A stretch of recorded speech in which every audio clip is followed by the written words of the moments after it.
I did a video back on May 24th while I was traveling on 3D systems, DDD, and I was emphasizing the importance I felt of 3D printing in our future as our country is trying to regain its manufacturing footprint in the world and to basically gain control of our supply chain, something that became apparent we had lost as a result of the coronavirus. And I was in that video sharing with you my beliefs of why this is so important.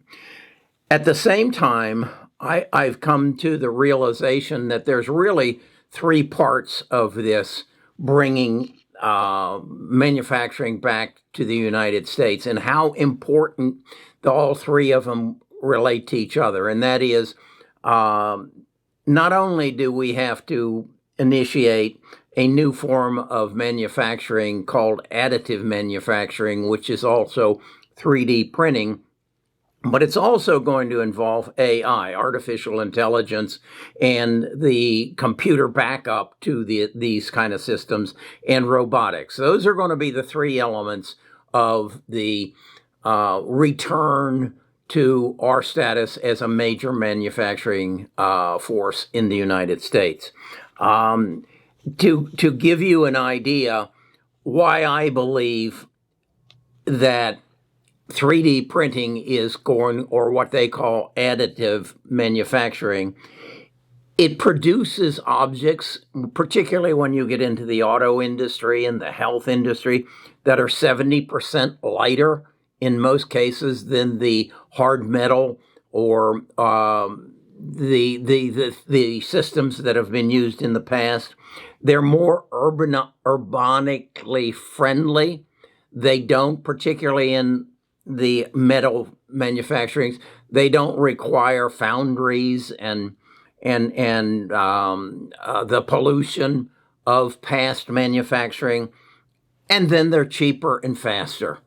Particularly when you get into the auto industry, being lighter really goes well with electric automobiles, as well as cheaper and faster to make. So I think it's a big part. That led me to dig into another one of the 3D metal stocks or 3D printing stocks I own, and that is desktop metal. And that's what I want to talk to you about today, because unlike many products or many stocks, you don't really have a short-term opportunity to get a 10x return. I believe, no, I don't. It's not. I know I'm going to get a 10x return on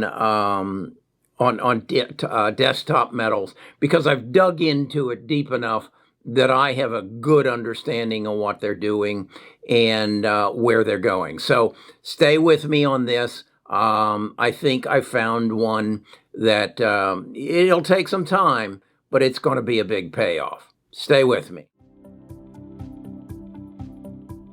Best of Us Investors presents Kerry Griegmeyer. When I look at a stock, and if you've been to my channel before, you know one of the things I really am high on is reoccurring income. I look at desktop metals and I say, okay, you're going to sell them this 3D printer that's maybe the size of an oversized refrigerator, and okay, you sell it to them, now what? Well, I have learned, and if you'll look at this chart here, desktop metals not only sells the machine, but they sell the software that goes with it that needs to be updated and you need to subscribe to. And then they also sell the elements that are used in the printer, whether it be elastics, metal dust, polymers, even wood. Yeah, they even can 3D print wood products. So they have multiple sources of income, and they've got a revolutionary means of manufacturing, and then they get you hooked on their machine, and then they have continuing income. That's important. That's important when I look at a stock, much as my companies that gather data have a repetitive form of income, and Desktop Metals has put that into their program. This whole 3D thing is not really something new. It's been around for 40 years, and it has worked in the areas for the past 40 years of creating machines that make prototypes to gain entrance into the manufacturing world. I watched an interview with one of their key people in their automotive parts, and as he said, we're working and have been working with BMW, Mercedes, and Ferrari to produce parts for the Formula One series. Now, why would they do that? Well, this is the highest level of racing, and weight and tolerance is extremely important, and that it will hold up to high temperatures, and so it's a proving ground. So they have been working very closely with Formula One to prove that it will in fact work, which then becomes the adaptive test for mass production. And that's where we're at now. We've come along that curve, that growth curve, and we're starting to peak, and then it will skyrocket up. So 40 years of work has been put in to get us to where we are now. The other thing that I like about this is it involves all kinds of materials, including metals, composites, polymer, ceramics, biocontributable materials, wood, and elastomers. That's rubbers, things of rubber that you see in your automobile, that you see in your doctor's office, whatever. These things can be made. The other thing I learned about this is the beauty of 3D printing. When you make something that you tool, you pretty much are limited to angles, and they use the word geometry of the piece. With 3D printing, that's not an issue. If you want, as you are building it, you can change angles and thus make a product that is much more efficient and much more adaptable to whatever the needs are. And then, as I said, that all comes with as a result of the software as a service that Desktop Metals offers to their people. So the next thing I look at is how big of an industry is this? And look at this chart here. It is, you can see it has grown from next to nothing to roughly today it is considered about a $12 billion industry. But you can see in the next 10 years, that's going to grow more than tenfold. It's going to grow to a $146 billion industry. And the crazy thing about this is as you think about it, and I saw an interview with what's his name, Ken Washington, the chief tech officer of Ford Motor Company, and he indicated they have been working with Desktop Metal and other 3D printers for quite a long time now. And he says what really excites him is that every day, every week, they find a new application. And he compared it to, he says, we are where we were with the internet after 40 years. And I think they said the internet started in roughly 1940. So if in fact in 1980 you understand what the internet was, nobody imagined what the internet would turn into. And that's what he is saying. That's what's going to happen with 3D printing, is as we learn more about it and as we use it, it's going to open up all kinds of new opportunities that we never even dreamt about or are dreaming about in the future. He said he is excited when he goes to the executive suite of the of Ford Motor Company and makes a presentation about this is what we can do now.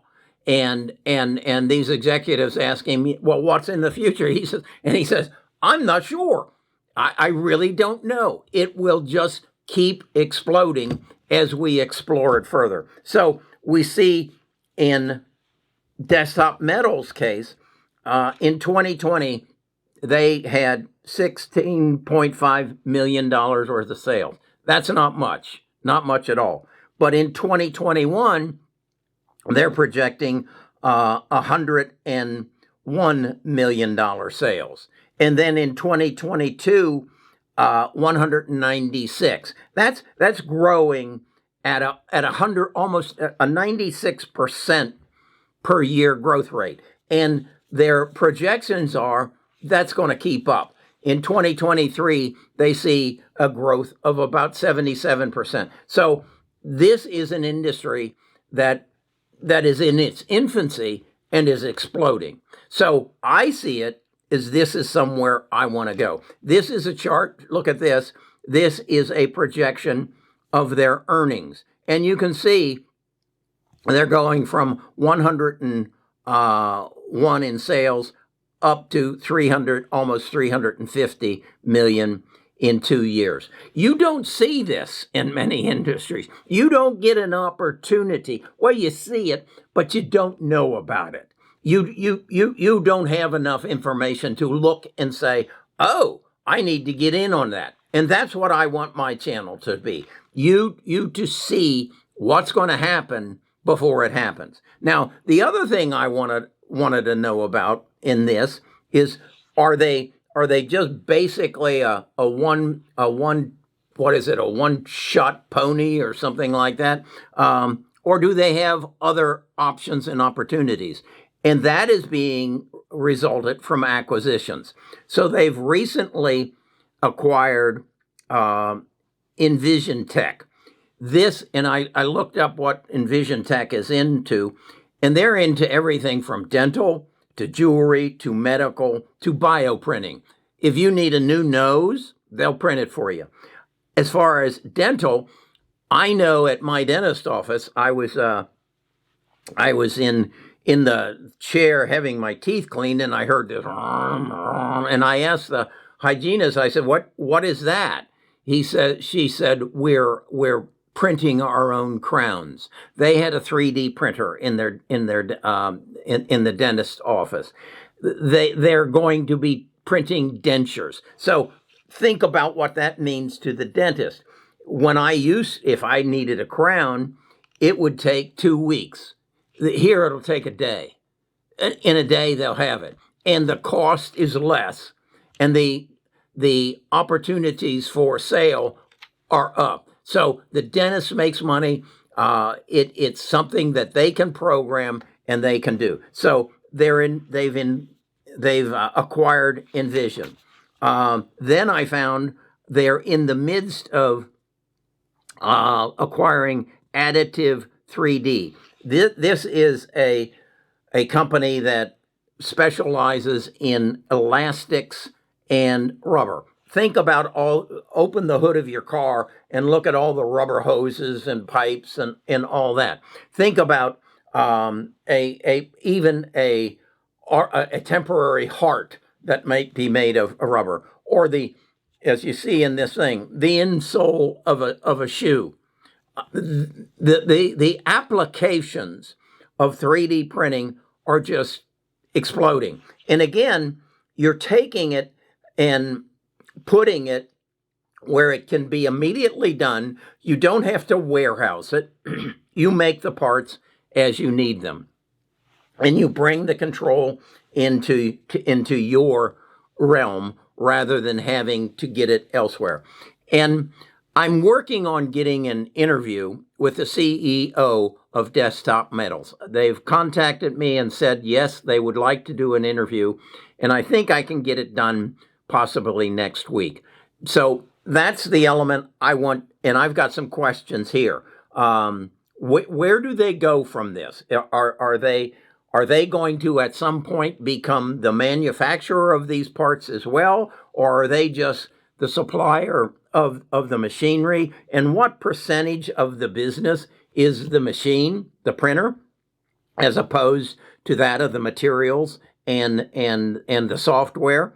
And what does a printer cost? These are questions I want to understand as I'm adding to my holdings in Desktop Metals. So on this next slide, I want to show you, this is all about how they're bringing these acquisitions into the product fold that they have. And they're creating a division specifically for dental growth and Flextrona, which is, again, the rubber and the elastic parts. So, how financially sound are they? They got about $572 million in cash. So they're in good position. They're in a position to grow, and they're going to see some tremendous growth. So now let's look at cost. I bought the stock. I think I'm about 14% down right now, and it's trading at $14.52. On February the 8th, it was up to $34.80, and that's when we had this rotation. And you can see on this graph how it climbed substantially from probably November, December of 2020 to February the 8th of 2021. And then with this rotation away from speculative stocks, and this is a speculative stock, it's not making money. We had a rotation away from it, and you can see it came down, and it's now trading for $14.52. So when I say that I have a 10x stock, and I'm talking about a $14.52 stock, I'm saying I see it growing to a $145 stock in the next 3 years. Okay? And I think I have justified that or made that believable when I show you that they are projecting growth rates from 77 to 96% over the next 3 years. So that isn't a hard reach to say you're going to go from 100 or 1452 to 145. I just don't see that's a stretch, particularly if they stay in this acquisition mode and they live up to the interview that I saw where this Ken Washington from Ford Motor Company, the chief technical officer, and then there was another gentleman by the name of John Hart from MIT. And if you know anything about MIT, you know they're at the cutting edge of this sort of thing. So I am confident that what I have here, is it going to skyrocket next week? No, it's not. We're still going through an adjustment period dealing with what are the interest rates going to be, which will have no relevance to this stock whatsoever. What is inflation going to amount to, which will play right in these people's hands because they are making a better product, a cheaper product, and they'll be in a strong position. And as I say, interest rates don't matter much to them because they've got $572 million worth of cash sitting in their, and cash equivalents sitting in their coffers. So they're not borrowing a lot of money. This is not a zombie company. This is a company of the future. Where do they end up? I don't know. And that's why I want this interview with the CEO. And that's what I want to do for you. I think what I just gave you is a look into an industry that you probably had some knowledge of, but we don't really understand the ramifications. So when I see the chief technical officer of Ford Motor Company getting giddy about what he thinks is going to happen in the future, and he's the one who basically said, what we're looking at is the internet in 1980. We had no idea where it was going to be in 2021. We had no idea. And he said, that's what 3D printing is. We have no idea what it's going to be in 40 years. And when they put the number, what was it, of $146 billion industry in 2030, in 2060 it could be 5 times that. Just think of the applications. And then they made a point, what is going to be the spur that takes this? And they made the guy from MIT, what was his name? John Hart says, it has to become a part of our culture. And he explained what that means is that as when I was a boy, I had an erector set. And if you don't know what an erector set was, it was a little pieces of metal that you screwed together and you built things. And he said, erector sets drove a lot of us to engineering. And engineering has created the groundwork for what we're doing now. When a kid gets now an inexpensive 3D printer, this is the step into, I'm going to college and I'm going to become an engineer in 3D printing. And then that's what's going to take the 3D printing industry along a similar path of that of the internet industry. So what I think I'm showing you here is your investment opportunity of a lifetime. What I promised then to take it further is an interview with the CEO. That's what this channel is going to be all about. It's not going to be about me guessing what Neo is going to sell for next week. I don't know. What I do know is Desktop Metals is something you need to own. I'm going to double down on it. I own, as I say, I think I bought it at 1647. It's at 1452. I'm going to double my holdings on it right now. Talk to you tomorrow. I got more for you. You need to come back. And oh yes, if you want to help me get more interviews with CEOs, you need to subscribe. We need to get this subscriber base up to 1 million so I have clout and I can go where I want to go and talk to who I want to talk to. You can help me. You do your part. I promise I'll do my part.